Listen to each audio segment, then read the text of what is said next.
Olá pessoal, nós vamos dar continuidade ao nosso estudo de filosofia. Agora a pergunta que nós vamos tentar responder nessa pequena palestra, pequena aula, é o que é a filosofia. Então a gente vai fazer uma pequena introdução dizendo que a filosofia é aquilo que se exige justificações racionais. Portanto, tem uma diferença entre as explicações religiosas, as explicações do senso comum, as explicações mitológicas, as explicações científicas, que são outros tipos de conhecimentos, e a filosofia, que é um tipo de conhecimento baseado não em experiência científica, nem num livro sagrado, mas é baseado basicamente na capacidade mental de você fazer as justificações racionais entre causa e efeito, entre a lógica da vivência, a observação, mas tudo do ponto de vista da mente. Também mostrar que a filosofia tem um argumento coerente, não pode ser porque sim, porque não, tem que ter argumentado, e os pressupostos para essas respostas têm que ser do pensamento, e tem regras próprias de coerência do pensamento, né? Então, e as conclusões dessas justificações racionais baseadas nos pressupostos, na coerência, na boa argumentação, será respeitado por todos. Então, isso é filosofia. O primeiro aspecto para tentar responder o que é filosofia, o que é a filosofia, é termos uma atitude crítica. A atitude crítica tem dois pontos de vista. Primeiro, negativo. O que é? Você se afastar dos preconceitos, dos prejuízos, se afastar do problema e não aceitar de plano aquilo. Falar, essa cor é verde. Opa, vamos questionar. Todo mundo no Brasil são pessoas ricas e bem intencionadas. Opa, vamos se afastar, não vamos confiar, acreditar na primeira informação. Então a primeira atitude da crítica, atitude crítica, se afastar do problema, ter distâncias, se livrar de preconceitos, de juízos pré-fixados, etc. A segunda atitude da atitude crítica, é uma atitude positiva, que você passa a perguntar, olha, vamos tentar entender, vamos julgar, vamos pensar sobre isso, o que é, como é, por que é. Então, criticar acaba sendo uma capacidade de julgar e decidir adequadamente. Não é nem positivo, nem a crítica nem é positiva nem negativa, né? Essa capacidade da gente julgar não é nem positivo e nem negativo. Então vamos lá. Isso começou lá na Grécia com Platão, que foi discípulo de Sócrates, e Aristóteles, que foi discípulo de Platão. Aqui está Platão e aqui está Aristóteles, que foi discípulo de Platão, né? Para você ter uma ideia, Aristóteles não conheceu Sócrates, porque Sócrates faleceu em 399 e Aristóteles nasceu em 384 a.C. Tá bem. Então, o que Platão e Aristóteles falavam? Olha, a atitude crítica nasce primeiro por uma admiração ou espanto. Platão achava que era admiração. Olha o arco-íris, nossa, como ele é formado, que bacana. O espanto, olha o arco-íris, será que não é alguma coisa perigosa? Nossa, como pode isso? Né? Então, são as atitudes perante aquela coisa que você quer conhecer melhor.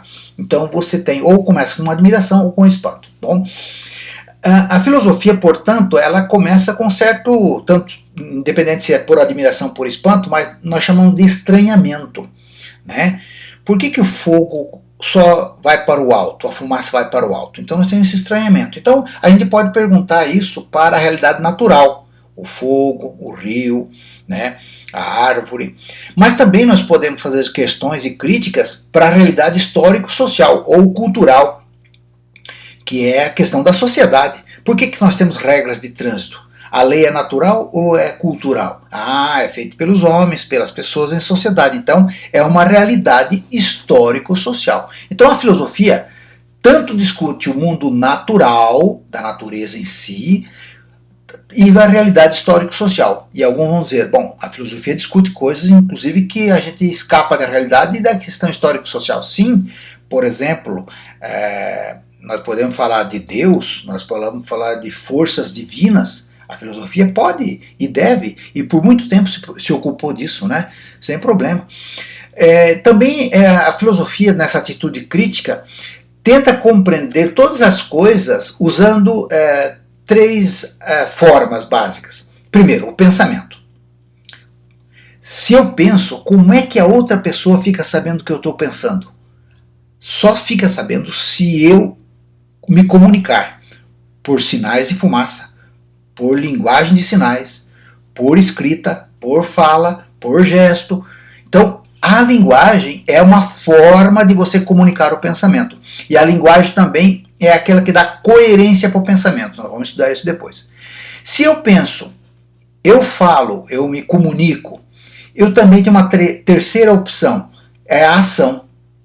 Por exemplo, quando eu cometo alguma coisa errada, eu penso errado, posso não falar, mas eu posso agir, né? Então, essas três coisas estão interligadas na questão da atitude crítica, porque a atitude crítica envolve esses três aspectos. Primeiro, pensar. Segundo, falar, demonstrar. Terceiro, agir, né? Ou sofrer a ação. Por que filosofia? Geralmente se pergunta, por que nós precisamos estudar filosofia? A gente só valoriza aquilo que tem utilidade prática. Em geral, as pessoas vão falar isso. Os pais de vocês, adolescentes e jovens, vão falar, olha, para que estudar filosofia na atitude prática? Mas no dia a dia, desde uma conversa de boteco, até uma atitude perante a política, a votação, a atitude na rua, de não jogar o lixo na rua, né? A atitude de cuidar da saúde, não fumar, entender por que não fumar, por que praticar exercício físico, são atitudes de questionamento que ajudam a melhorar a sua qualidade de vida, melhorar a sua relação social e assim por diante. A gente valoriza muito a técnica. A gente precisa aprender no curso técnico, ser um bom técnico. Mas antes da técnica tem a ciência, e antes da ciência tem a indagação, né? Como é que funciona uma lâmpada? Hoje uma lâmpada eletrônica, qualquer lâmpada incandescente, uma lâmpada eletrônica, ela tem uns fundamentos da ciência da tecnologia. Mas antes do fundamento da tecnologia, alguém começou a se perguntar de onde vem a eletricidade? Por exemplo, o Alexandre Volta começou a pesquisar por que o sapo, mesmo depois de morto, ficava se movendo, né? Ele foi descobrindo que aquilo se devia à eletricidade. Há um questionamento em torno disso. Demorou muito para descobrir a eletricidade, que era um fenômeno. Depois descobriu-se que dentro da eletricidade o fator que transforma essa energia é o elétron do átomo. Veja que, então, para chegar à técnica da lâmpada, passou antes pela indagação. O senso comum, em geral, no dia a dia, a gente não vê o que os cientistas trabalharam com métodos e com teorias antes de começar a trabalhar a tecnologia e a técnica, né, a produção em si. Então, as ciências pressupõem o trabalho da filosofia. Depois da ciência vem a tecnologia, depois da tecnologia vem a técnica. Então, a filosofia está aqui, ó. Você observa as coisas, trabalha com determinadas hipóteses, faz experiências, aí estamos no ambiente científico já. Aqui é filosofia, ó, esses dois primeiros aqui, observação e hipótese.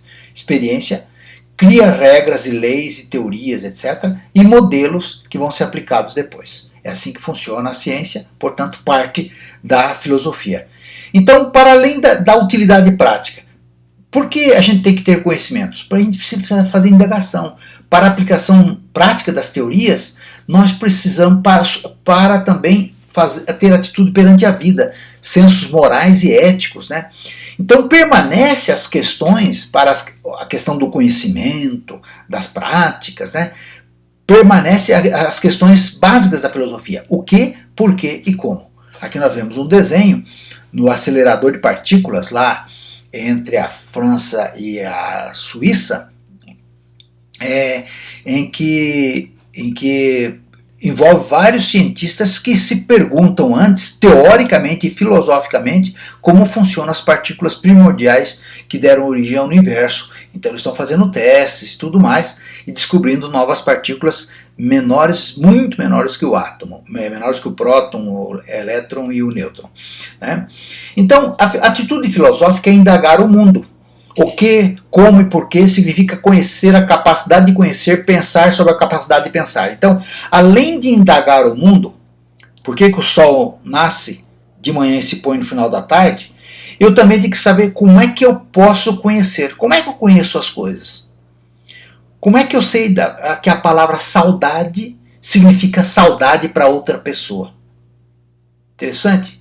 O que eu penso e o outro pensa, então eu preciso discutir sobre como é que eu penso, como é que eu tenho essa capacidade de indagar, se eu tenho essa capacidade plenamente desenvolvida e como se desenvolve. Então essa é uma atitude de reflexão. Reflexão significa o seguinte, voltar-se para si. Voltar-se para si. Então está aqui, ó, reflexão. A reflexão filosófica é o pensamento e a linguagem em ação. Você, quando você tem uma atitude na rua, você reflete sobre ela, você expressa essa atitude, ou você modela a sua atitude, ou vê uma ação da outra pessoa. Por exemplo, a pessoa passou por você e jogou lixo no chão. Você pensa, nossa, isso está errado, porque se todo mundo fizesse, nós vamos ver um mar de sujeira. Aí você fala para alguém, e daí esse alguém não vai fazer de novo, e você também não vai fazer. Portanto, pensamento, linguagem e ação sempre estão conectados na nossa vida. Quando o pensamento volta para si mesmo, chamando de reflexão. Então, o que é reflexão? Compreender, avaliar as próprias ideias, vontades, desejos e sentimentos. Então, a pessoa fala assim, ei, não perca a cabeça. Significa o seguinte, não deixe se levar pelo sentimento de raiva, de amor, de ódio, ou de extrema alegria, de prazeres extremos. Você se controla pelo uso da razão objetiva. Então, a filosofia é radical, ela vai na raiz.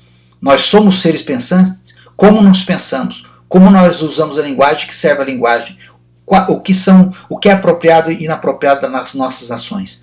Então, a reflexão filosófica se volta para compreender as relações do pensamento, da linguagem e das ações. Então, qual a diferença entre atitude filosófica e reflexão filosófica? A atitude filosófica, em geral, para o mundo. Eu vejo as coisas do mundo, da sociedade, né, a política, a questão da moral, os costumes de uma sociedade, o sol que nasce, a árvore que cresce, o mundo da física, da biologia, da matemática. Então, uma atitude perante o mundo. E a reflexão filosófica é para o interior dos seres humanos, a capacidade do ser humano, como o ser humano entende as coisas, como o ser humano expressa as coisas e como o ser humano age para essas coisas.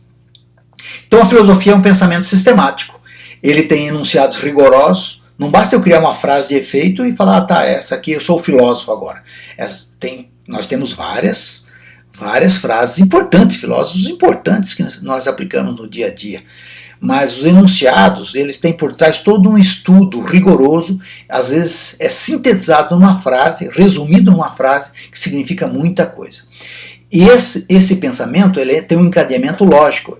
Ele parte de algum detalhe menor para uma compreensão maior e aplicada a várias situações. Também parte de conceito de demonstração em prova.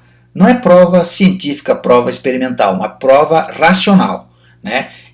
Por exemplo, quando Descartes falou que eu não posso duvidar de que eu existo porque eu estou pensando, porque duvidar é pensar, portanto, eu posso duvidar de tudo, menos de uma coisa, que eu existo. Então, penso, logo existo. Falar, mas como é que é isso? Viu que eu fiz uma demonstração pela linguagem e provei que eu não posso duvidar de que eu existo? O resto eu posso duvidar? Eu posso duvidar se o Sol gira em torno da Terra ou se a Terra gira em torno de si, fazendo aparentemente o Sol girar. É uma dúvida. Eu posso duvidar disso. Está respondido, eu sei que está respondido. Mas veja que é uma dúvida filosófica. E ele falou, bom, o que você não pode duvidar é que você existe. Por que você está duvidando? Você está pensando? Então, penso, logo existo. Então, que frase boba, muitos vão dizer, outros vão dizer, que frase esperta. Mas essa frase é esperta, deixe de ser boba e passe a ser uma frase esperta, porque eu faço uma demonstração e uma prova dela. Né? Também tem fundamentação racional, quer dizer, a lógica do pensamento. É um conjunto coerente, quer dizer, não deixa de ter conexão, e tem significação para a vida, para as coisas nossas. Né? Às vezes você fala assim, a minha filosofia de vida é essa. Eu sou vegetariano, tenho determinada atitude, e a empresa tal tem tal filosofia. Pode ser um engano, pode ser que não. O que ele quer dizer quando ele fala que uma filosofia da empresa? Que tem um conjunto de ideias, um conjunto de princípios. Se eu sou vegetariano, quais os princípios meus? Olha, eu não quero causar sofrimento aos animais, eu acho que é melhor para a saúde. Então, é um conjunto de ideias que eu tenho, de conexões racionais, uma fundamentação racional, e eu faço uma ligação com o meu comportamento. Percebe? Então, isso acaba sendo uma espécie de menor porção, mas é uma filosofia de vida. Se você pensar nessa questão, são princípios que eu tenho, fundamentados racionalmente, e que tem atitudes, tenho ação a partir delas. Então pode ser uma filosofia. Agora, se eu digo assim, a minha filosofia de vida é andar por aí sem se preocupar com nada. Bem, parece que não é muito uma filosofia de vida, parece que é um engano, né? Então, vamos buscar, para a gente entender, uma definição de filosofia. Pode ser uma visão de mundo de um povo? Pode ser. Cada povo vive de um jeito, não é verdade? Os indígenas, por exemplo, andam nus. Bom, mas aí parece que há um problema nisso tudo, porque confunde com a cultura, né? A visão e comportamento de um determinado coletivo. Não, por quê? A visão de um mundo do povo dentro de uma sociedade define o que pode acontecer. Por exemplo, entre nós aqui, a pessoa pode ou não dividir o lanche, né? Mas para nós, na nossa sociedade, é obrigada a cumprir leis.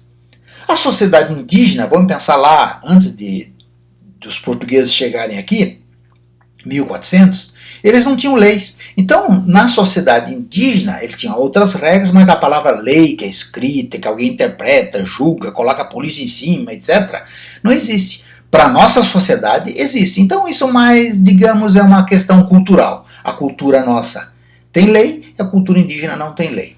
Então, tem uma diferença em filosofia que temos que aprender desde já, que é contingente aquilo que pode ou não pode acontecer. Está dentro do nosso comportamento, pode ou não pode acontecer.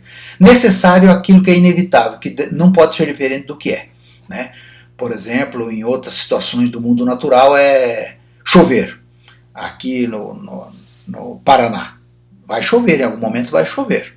Então é inevitável. Que o sol nasça todo dia é inevitável. Né? Tem bastante chance que o sol nasça amanhã, né, gente? Bom, vamos lá. Uma outra definição de filosofia. Uma sabedoria de vida, uma moral, uma arte de bem viver. Né? O problema é uma definição vaga do que se espera da filosofia. É muito particular, só sabedoria de vida, porque daí eu não uso a racionalidade para explicar outras coisas do mundo natural, do mundo social. Né? É um esforço racional para conceber o universo como uma totalidade ordenada e dotada de sentido. Conhecer a realidade inteira. Então, filosofia seria um esforço racional para conhecer tudo. Dos seres humanos, Deus, a natureza, o cosmos. O problema, confunde a filosofia com a religião, porque compreender Deus tem uma relação de confiança, de acordo com a religião, com o livro sagrado que cada povo segue. A filosofia tem que entender também que compreender o mundo, o cosmos, hoje é muito dado pela ciência, da física, da astronomia, etc.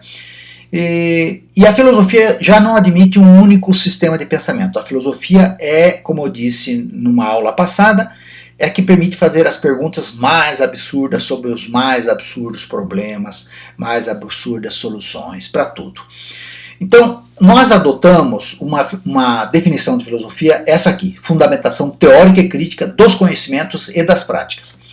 Então, tudo que eu faço fundamentado, estabeleço um princípio, uma base, um fundamento para explicar as coisas. Teórica, porque é baseado na linguagem, na abstração. Eu num fundamento baseado numa construção, um fundamento baseado num desenho. Eu faço uma informação abstrata, né, que eu tento comprovar por meio da linguagem aquela fundamentação. Então, por isso que é teórica. Crítica, porque eu julgo para tentar, me afasto dos preconceitos, me afasto do problema, faço uma série de questionamentos e faço julgamento. Então, eu além de teórica, ela é crítica, porque eu faço um julgamento coerente com o meu pensamento. O que eu vou julgar, o que eu vou teorizar, o que eu vou fundamentar? Os conhecimentos, os valores, as ideias, os conceitos, a linguagem e também as práticas, a ação, a técnica, relações sociais, a arte, a religião, a política, a linguagem, etc. As línguas, né? Etc.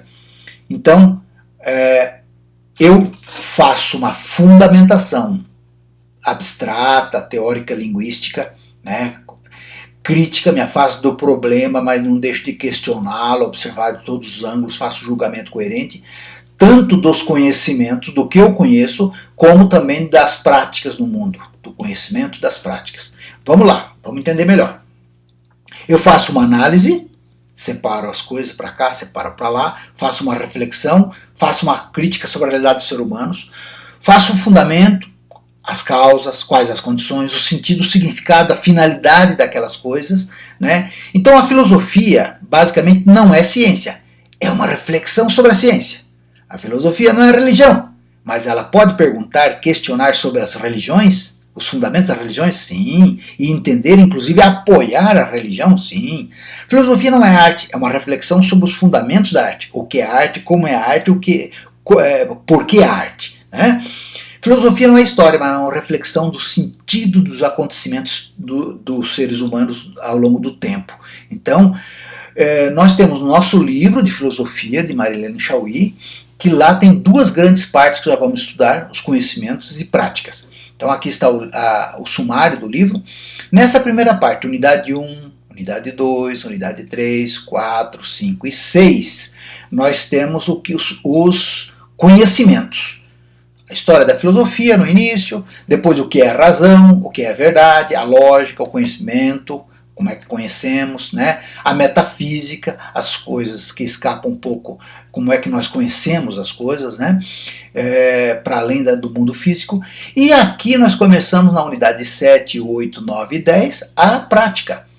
Ciência, a cultura, a religião, o universo das artes, a existência ética, depois na unidade 9, a política na unidade 10. Vamos filosofar sobre a questão da política, tá ok? Então, a filosofia é uma atitude que nós temos de usar a nossa razão para questionar, para verificar, criticar, né? Tanto ter uma atitude filosófica como uma atitude reflexiva, né? Em relação a todos esses fenômenos, sobretudo os conhecimentos e as práticas. A filosofia útil ou inútil? O senso comum diz que sou útil aquilo que dá prestígio, poder, fama, riqueza, né? E a pessoa que está com problemas psicológicos, familiares e tudo mais, a filosofia pode ajudar? Pode refletir sobre isso.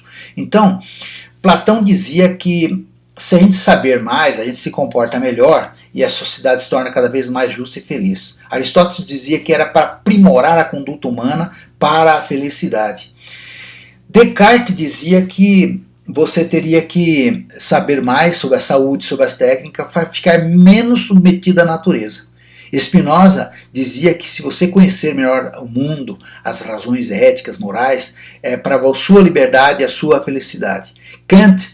Immanuel Kant vai dizer que o conhecimento é para a felicidade humana. Marx vai dizer que é para conhecer e transformar a sociedade em justiça e abundância. Merleau-Ponty diz que é para ver e mudar o mundo, alterar o mundo. Sermos conscientes de nós mesmos e ter de nossas ações e nossas práticas significa ir para o rumo da liberdade e da felicidade, portanto. Eu peguei na internet algumas frases. Uma delas me chamou muita atenção, porque eu estava procurando uma música no site Cifra Club, e lá uma pessoa diz o seguinte: as aulas de filosofia do colégio serão mais úteis na faculdade do que você imagina. Olha que interessante. Eu sempre falo para meus alunos, se você estuda bem filosofia no ensino médio, qualquer curso superior que você for fazer, qualquer curso, se você vai estudar cálculo integral e diferencial, lá no curso de engenharia, você vai precisar da filosofia, porque lá tem uns fundamentos filosóficos da racionalidade que leva àquelas fórmulas, né? Se você for estudar história também é a mesma coisa. Tudo tem o raciocínio lógico, coerente, a reflexão lógica, as perguntas que tem que se fazer para você chegar ao conhecimento. Útil ou inútil? Vamos ver algumas reportagens do jornal. Essa aqui, ó, de 2018, essa reportagem do jornal Eu País, 4 exemplos práticos de que a filosofia serve para a vida cotidiana.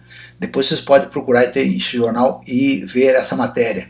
Aqui nós temos a rede BBC, que produziu também essa matéria no jornal, que diz que em 1965, um piloto da Marinha Americana que sobreviveu à Guerra do Vietnã por conta que ele tinha estudado filosofia, o estoicismo, que é viver com pouco, saber sobreviver nas angústias, porque depois o mundo melhora.